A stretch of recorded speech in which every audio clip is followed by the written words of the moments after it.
অন্তর্বর্তী সরকারের প্রধান উপদেষ্টা ডক্টর মোহাম্মদ ইউনূসকে সমর্থন জানিয়ে জাতিসংঘ সদর দপ্তরের সামনে বিক্ষোভ সমাবেশ করেছে যুক্তরাষ্ট্র বিএনপি ও অঙ্গ সংগঠনের নেতাকর্মীরা।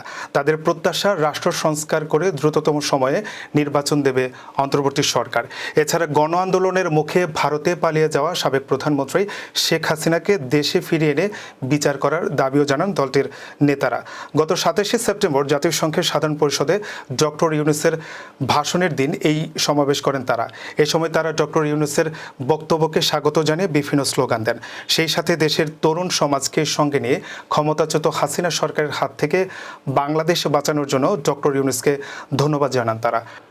সমাবেশে উপস্থিত ছিলেন বিএনপি চেয়ারপারসনের উপদেষ্টা বেবি নাজিন, কেন্দ্রীয় আন্তর্জাতিক বিষয়ক সম্পাদক আনোয়ার হোসেন খোকন, কেন্দ্রীয় নির্বাহী কমিটির সদস্য গিয়াস আহমেদ, মিজানুর রহমান ভূঁইয়া মিল্টন, ক্যালিফোর্নিয়া বিএনপির সভাপতি ও দলের চেয়ারপারসন ফরেন অ্যাফেয়ার্স অ্যাডভাইজরি কমিটির বিশেষ সহকারী বদরুল আলম চৌধুরী শিপলু।